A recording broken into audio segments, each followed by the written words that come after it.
Very good morning to all of you once again. आप सभी लोग का सर बहुत ही वार्म वेलकम है आपके इस एडिटोरियल सेशन में। और आज एडिटोरियल के सेशन का जो टास्क है वो हमारा है कि सबसे पहले हम कवर करेंगे अपनी वोकैब्स को, देन एरर।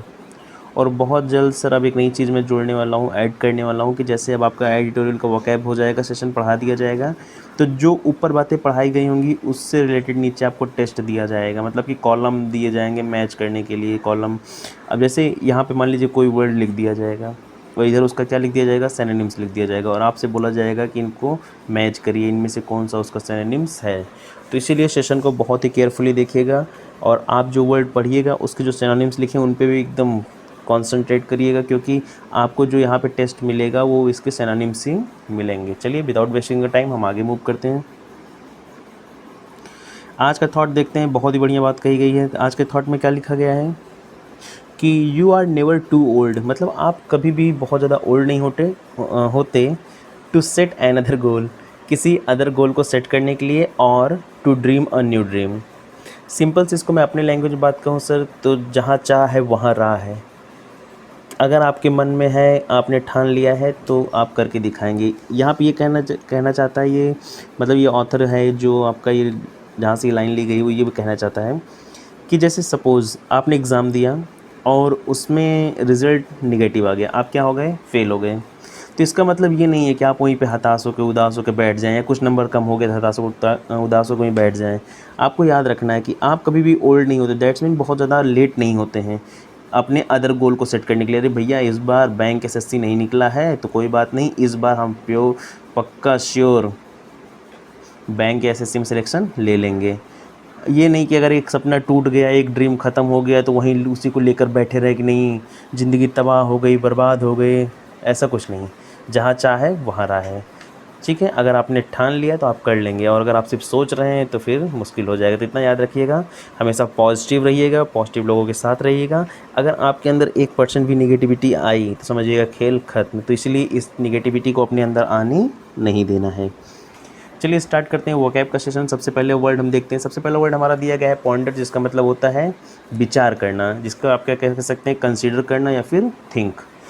क्या होता है विचार करना, इसका मतलब क्या होता है, कंसीडर करना या फिर थिंक। नेक्स्ट वर्ड आपका है क्रिप्ट, जिसका मतलब होता है तहखाना, जिसे आप कहते हैं अंडरक्रॉप या फिर अंडरग्राउंड सेल। ठीक है, थर्ड की तरफ मूव करते हैं। थर्ड आपका क्या है, थर्ड आपका है कॉन्टेम्पलेट, जिसका मतलब क्या होता है विचार करना, कंसीडर और थिंक, जिसे आप कह सकते हैं कि थर्ड नंबर और फर्स्ट नंबर सेम चीज़ है, आपस में क्या है, सिनोनिम्स हैं। थर्ड नंबर और फर्स्ट नंबर सेम चीज़ है, आपस में क्या है, सिनोनिम्स हैं। ठीक है, और फोर्थ की तरफ मूव करते हैं। फोर्थ हमारा क्या है, अफ्लिक्ट, जिसका मतलब क्या होता है पीड़ा देना, हर्ट करना या फिर मॉलेस्ट करना। फिफ्थ की तरफ मूव करते हैं। फिफ्थ क्या है, लिबरेट, जिसका मतलब क्या होता है किसी को मुक्त करना, लेट ऑफ या फिर आप कह सकते हैं रिलीज़ करना। अगला वर्ड क्या है, स्पिनॉज, जिसका मतलब क्या होता है जासूसी करना, स्पाइंग करना, सर्विलेंस करना। अच्छा, ये स्पेलिंग आपकी इंपॉर्टेंट हो जाती है, कई बार स्पेलिंग इम्प्रूवमेंट का जो क्वेश्चन आता है एसएससी में आता है 2 नंबर का, और बैंकिंग में जो एरर के बीच में बोल्ड करके देता है उसमें पूछता है। तो उसमें एरर ये करता है कि यहाँ पे SUR ये तो लिखता है SURV, और फिर ई नहीं लगाता, सीधा क्या लगा देता है, आई। तो आपको ये याद रखना है, ठीक है, वहाँ पे मिस्टेक मत करिएगा। 7 नंबर आपका है ऑपरेस। ऑपरेस मतलब क्या होता है, अत्याचार करना, जिसे आप कह सकते हैं क्या, मोलेस्ट करना, हैरेस करना। और वंस अगेन आपका ये जो है ऊपर भी आया था ना, अत्याचार करना, रुके दिखाते हैं। और ये अफ्लिक्ट, ये और ये ऑपरेस आपका क्या बन जाएगा, सिनोनिम्स बन जाएगा, क्योंकि बोथ आर सेम।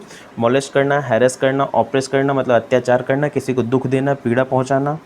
ठीक है, तो ये सब आदि कितने मैच करते हुए वर्ड हैं, कितने सिनोनिम्स सब मैच कर रहे हैं आपके।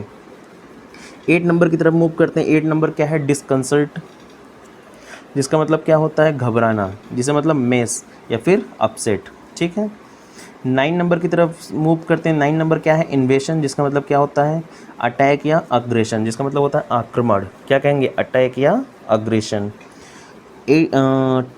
मिस्टेक हो गया, 9 के बाद 11 हो गया, 10 होना चाहिए था, चलिए कोई बात नहीं। 11 देखते हैं। 11 क्या है, ऑफेंड, जिसका मतलब क्या होता है डिसऑनर या फिर डिस्कस, जिसका मतलब क्या होता है अपमान, इंसल्ट भी कह सकते हैं। तो इंसल्ट तो हम लोग यूजुअली यूज़ करते रहते हैं, इसलिए उसको मैंने नहीं लिखा है। 12 नंबर देखते हैं। 12 नंबर क्या है, एस्क्राइब, जिसका मतलब होता है कारण बताना। चलिए, एरर का क्वेश्चन मैंने आपको घर के लिए दिया था और क्वेश्चन बहुत ही ईजी थे, कोई ऐसा टर्म नहीं था बहुत ज़्यादा टफ हो, बहुत ज़्यादा डिफिकल्ट हो। तो आई होप कर लिए होंगे आप लोग, नहीं किए होंगे तो चलो देखते हैं आंसर इसका। क्या लिखा है, in order to ensure quick service please give us all the required details as quick as possible, as quick as possible. तो यहाँ पे मिस्टेक क्या था, तो बच्चे मतलब मोस्टली तो यही लिखे होंगे ना, नो एरर, क्योंकि कहीं लग ही नहीं रहा कि कोई एरर है। लेकिन यहाँ पे जो ये वर्ड आपने लिखा है ना, एज क्विक एज, ये थोड़ा सा सेंस के अकॉर्डिंग हमारा गलत है, क्योंकि जो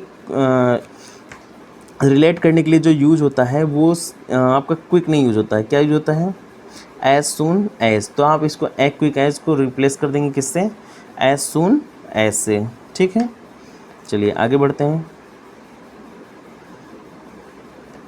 40 नंबर दिया, 40 नंबर क्वेश्चन भी एकदम पुराना था, घिसे पिटा वाला क्वेश्चन था, मैं एक्सप्लेन करता हूँ कैसे।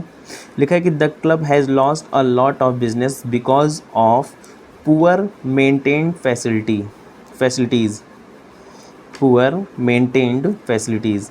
अब देखो ये क्या लिखा है, मेंटेन, ये आपका क्या है, वर्ब, और वर्ब के पहले वही वर्ड आता है जो वर्ब को क्या करता है, क्वालिफाई करता है या मॉडिफाई करता है। तो वर्ब को क्वालिफाई और मॉडिफाई करने का काम किसका है, एडवर्ब का। तो जहाँ पे सर आपने पुअर लिखा था वहाँ पे आप क्या लिख देंगे, पुअरली। क्या लिख देंगे सर, पुअरली। बात समझ में आई, क्या हो जाएगा, because of poorly maintained facilities. Is that clear guys, I hope समझ गए होंगे आप सभी लोग। ये क्वेश्चन दिया था, इसमें किसी तरह का कोई एरर नहीं था। जैसे लिखा है कि द विलेज हैज़ इलेक्ट्रिसिटी, मतलब कि विलेज क्या हो गया, सिंगुलर हो गया, तो क्या लिख गया, हैज़ इलेक्ट्रिसिटी, मतलब कि वहाँ पे पावर सप्लाई है आज। कहने का मतलब ये है कि वहाँ पे आज जो पावर सप्लाई है वो प्रेजेंट है। टुडे ओनली, आज केवल, because of the efforts of few dedicated engineers, कुछ डेडिकेटेड इंजीनियर्स के कारण। अब आपको ये वर्ड याद रखना है, फ्यू, कि जब भी चीज़ आएगा हमेशा किसके लिए आएगा, काउंटेबल के लिए आएगा, और वो काउंटेबल चीज़ हमेशा कैसी होगी, प्लूरल होगी। इसीलिए आपने यहाँ पे क्या लिखा है, इंजीनियर्स, ठीक है। फिर से रिपीट करता हूँ, ये सिंगुलर है इसलिए आपने क्या लगा दिया, हैज़, बात सही है। फ्यू हमेशा कैसा चीज़ लेता है, काउंटेबल, और प्लूरल इसलिए आपने लगा दिया क्या, इंजीनियर्स। इसके अलावा कोई ग्रामर का टर्म कुछ खास था नहीं। अच्छा, एक होता है बिकॉज और एक होता है बिकॉज ऑफ, मैंने बताया है, फिर से बता देता हूँ। एक होता है बिकॉज और एक क्या होता है, बिकॉज ऑफ। अच्छा, जब आपको सेंस चाहिए होगा क्योंकि, जब आपको क्या सेंस चाहिए होगा, क्योंकि, तो आप क्या यूज करते हैं, बिकॉज। लेकिन जब आपको सेंस चाहिए होगा के कारण, तो आप क्या यूज करेंगे, बिकॉज ऑफ। जैसे the village has electricity today only, आज गांव में इलेक्ट्रिसिटी है केवल, because of the effort of few dedicated engineers, कुछ डेडिकेटेड इंजीनियर्स के कारण, कुछ डेडिकेटेड इंजीनियर्स के कारण। मतलब कि जहाँ पे एक तरफ देखा जाए कॉज और इफेक्ट का लोचा होता है, मैटर होता है, वहाँ पे हम क्या यूज़ कर देते हैं, बिकॉज ऑफ, ठीक है। आई होप आपको बात समझ में आ गई होगी सर। इसी के साथ आज का सेशन हमारा ये कंप्लीट होता है। टेलीग्राम से नहीं जुड़े हैं तो जुड़ जाइएगा सर, ये दोनों टेलीग्राम चैनल हैं, और do share and like sir. Okay, keep smiling, keep signing, thank you so much.